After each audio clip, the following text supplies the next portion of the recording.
आज मेरे पास आपके लिए एक नई रेसिपी है। यह आसान है, आपको बस 3 सरल चरणों का पालन करना है। सबसे पहले आपको अपने जीवन के अंत के करीब एक बड़े तारे को ढूंढना होगा और उसे तब तक गर्म करना होगा जब तक कि वह फट न जाए। इसे सुपरनोवा कहा जाता है, जो कि हमारे द्वारा ज्ञात सबसे बड़ा और सबसे शक्तिशाली विस्फोट है। इसमें कुछ समय लग सकता है, शायद लगभग 1 अरब साल, इसलिए आपको धैर्य रखना होगा। दूसरा चरण, जैसे ही इस तारे का केंद्र टूट रहा है, इन सभी इलेक्ट्रॉनों और प्रोटॉन को तब तक हिलाएं जब तक कि आप उन्हें मिला न दें और उन्हें बहुत घने में बदल दें। सूप, यह कठिन होने वाला है, लेकिन आप इसे हिलाना बंद नहीं कर सकते। इसमें थोड़ा ग्रेविटी मिलाएं और जितना आपको लगता है उतना डालें। तो अब आपके पास कुछ बढ़िया न्यूट्रॉन स्टू है। इसे टोरंटो के आकार का एक एयरटाइट गोला बनाने के लिए कुचलें। गोले को क्रिस्टलीय क्रस्टेस से ढक दें और यह लगभग तैयार है। अब आपको इसे केवल लगभग 1.8 मिलियन डिग्री फ़ारेनहाइट पर परोसना है। यह न्यूक्लियर पास्ता के लिए एक नुस्खा था। इसकी सामग्री स्टील से 10 अरब गुना ज्यादा मजबूत है। ऑल डेंटे की बात करें, है ना? कोई भी प्रयोगशाला में ऐसा कुछ नहीं बना सकता है जिससे यह पता चल सके कि यह सामग्री कितनी भारी और मजबूत है, लेकिन कंप्यूटर सिमुलेशन ने दिखाया है कि इसका परमाणु पास्ता ब्रह्मांड की सबसे मजबूत सामग्रियों में से एक हो सकता है। आमतौर पर तारे के अंदर न्यूट्रॉन बहुत सघनता से भरे होते हैं और आप केंद्र के जितना करीब पहुंचते हैं, यह उतना ही सघन होता जाता है। न्यूट्रॉन एक साथ दब जाते हैं और तब तक कुचले जाते हैं जब तक कि वे पूरी तरह से विकृत नहीं हो जाते। वहाँ घनत्व पानी के घनत्व से 100 ट्रिलियन गुना अधिक है और गुरुत्वाकर्षण भी बहुत मजबूत है। औसतन यह हमारे ग्रह पर गुरुत्वाकर्षण से 200 बिलियन गुना अधिक शक्तिशाली है। ये अजीबोगरीब आकृतियाँ, जिन्हें हम परमाणु पास्ता कहते हैं, संभवतः केवल न्यूट्रॉन सितारों के अंदर ही मौजूद हैं। उनके मजबूत गुरुत्वाकर्षण बल उनकी बाहरी परतों को ठोस बना देते हैं, इसीलिए वे एक क्रस्ट में बदल जाते हैं। लेकिन अंदर एक तरल कोर है और क्रस्ट के नीचे एक मजेदार पार्टी भी हो रही है। प्रोटॉन और न्यूट्रॉन के बीच मजबूत बल घूमते हैं और उन्हें अलग अलग तरीकों से खींचते और धकेलते हैं। इसका मतलब है कि आप सतह के नीचे सभी प्रकार की आकृतियां देख सकते हैं और वैज्ञानिकों का मानना है कि ये आकृतियां पास्ता की तरह दिखती हैं। उदाहरण के लिए ग्नोची और लसगना, ये अजीबोगरीब आकृतियां जिन्हें हम परमाणु पास्ता कहते हैं, संभवतः केवल न्यूट्रॉन सितारों के अंदर ही मौजूद हैं। यह अविश्वसनीय रूप से मजबूत है, मुख्यतः इसकी घनत्व के कारण। पटाखे की तुलना में कॉफी टेबल को तोड़ना कठिन है ना? कोई पदार्थ कितना मजबूत होगा, यह उसकी आंतरिक संरचना और उसके परमाणुओं के आपस में फिट होने पर निर्भर करता है। यही कारण है कि चाक जैसे कुछ पदार्थ उन सभी छिद्रों के कारण अपेक्षाकृत कमजोर होते हैं। हीरे वास्तव में मजबूत होते हैं क्योंकि उनके परमाणु अच्छी तरह से व्यवस्थित होते हैं। मान लीजिए कि आपके पास एक बहुत बड़ा तारा है जो हमारे सूर्य के द्रव्यमान से 8 गुना बड़ा है। धमाका, यह अपने गुरुत्वाकर्षण के बल पर ढह जाता है। दिलचस्प बात यह है कि एक विशाल तारा लाखों वर्षों तक जीवित रह सकता है, लेकिन यह 1 सेकंड से भी कम समय में ढह सकता है और परिणाम स्वरूप आपको इस विशाल तारे का पूरा द्रव्यमान मिलता है। लेकिन एक बहुत ही सघन कोर में, जो लगभग 12 मील चौड़ा है, यह एक औसत अमेरिकी शहर में 1.3 मिलियन पृथ्वी के द्रव्यमान को निचोड़ने जैसा होगा। ये चरम स्थितियां हैं और ऐसी स्थितियों में अस्तित्व में रहने में सक्षम होने के लिए एक न्यूट्रॉन तारे के अंदर का सारा पदार्थ बहुत मुश्किल हो जाता है। ब्रह्मांड में किसी भी अन्य स्थान की तुलना में यह अधिक भारी है। यह एक चीनी के टुकड़े के समान है जिसका वजन 1 अरब टन से अधिक है, जो लगभग माउंट एवरेस्ट के वजन के बराबर है। न्यूट्रॉन तारे भी बहुत गर्म होते हैं। उनकी सतह का तापमान 1.8 मिलियन डिग्री फ़ारेनहाइट तक जा सकता है। तुलना के लिए यह हमारे सूर्य की सतह से लगभग 180 गुना अधिक गर्म है और हमारी आकाशगंगा में लगभग 100 मिलियन न्यूट्रॉन तारे हैं। हम उन्हें तब पहचान सकते हैं जब वे अपेक्षाकृत युवा होते हैं। जब वे युवा नहीं होते हैं तो वे बहुत धीरे धीरे घूमते हैं और वे ठंडे भी होते हैं, जिससे उन्हें पहचानना मुश्किल हो जाता है।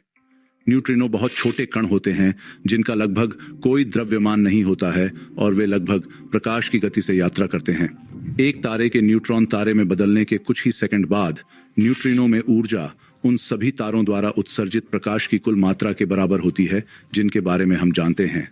हाँ, ये बहुत है। इस शानदार सिद्धांत को सुनो।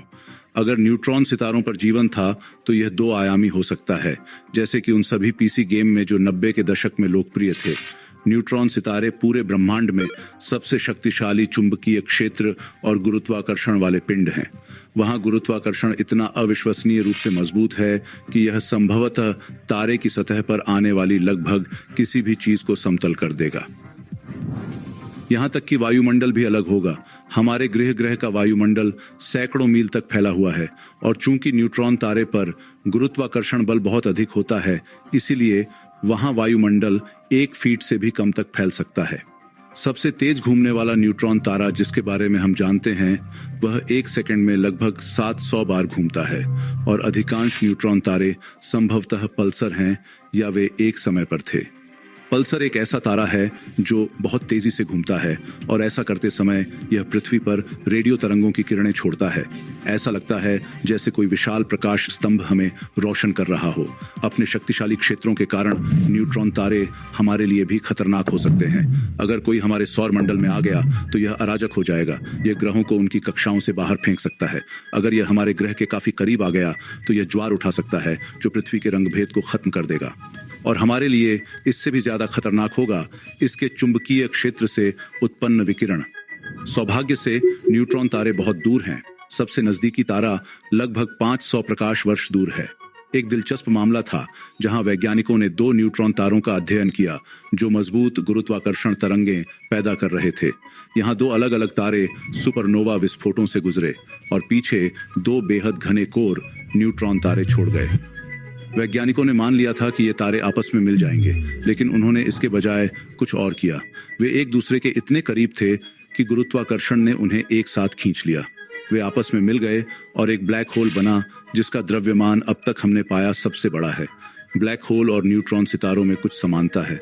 वे दोनों सितारों के अस्तित्व के समाप्त होने के बाद दिखाई देते हैं, लेकिन ब्लैक होल तब बनते हैं जब बड़े तारे फटते हैं। वे दोनों अत्यधिक घने होते हैं। आप पहले से ही जानते हैं कि अत्यधिक गुरुत्वाकर्षण के कारण प्रकाश भी ब्लैक होल से बच नहीं सकता।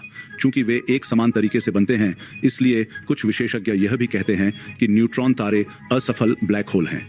ब्लैक होल अंतरिक्ष की वस्तुएं हैं जो भारी मात्रा में ऊर्जा पैदा कर सकती हैं। हालांकि वे कोई ऊर्जा पैदा नहीं करती हैं, लेकिन जब उनमें से 2 आपस में टकराते हैं तो ब्रह्मांड के सभी तारों से मिलकर जितनी ऊर्जा पैदा होती है उससे कहीं ज्यादा ऊर्जा ब्लैक होल से निकलती है। ब्लैक होल इसे गुरुत्वाकर्षण तरंगों के रूप में उत्सर्जित करते हैं। ज्यादातर आकाशगंगाओं के केंद्र में एक सुपरमैसिव ब्लैक होल होता है।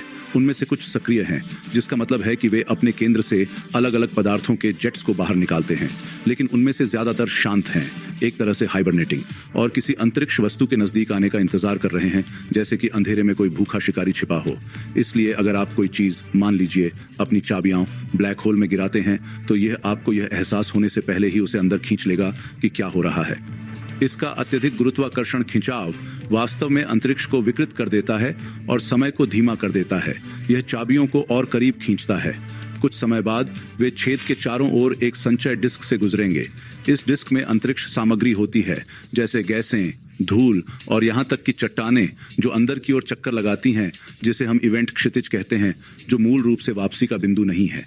एक बार जब आपकी चाबियां अंदर चली गईं तो उन्हें वापस पाने का कोई मौका नहीं है। वे शायद बहुत ज्यादा खींचे हुए हो जाएंगे, या जैसा कि विज्ञान कहता है कि इसे स्पैगेटिफाई कहते हैं। आजकल बहुत सी चीजें खाने के बारे में हैं। मुझे यहाँ ब्लैक होल के केंद्र में बहुत भूख लग रही है।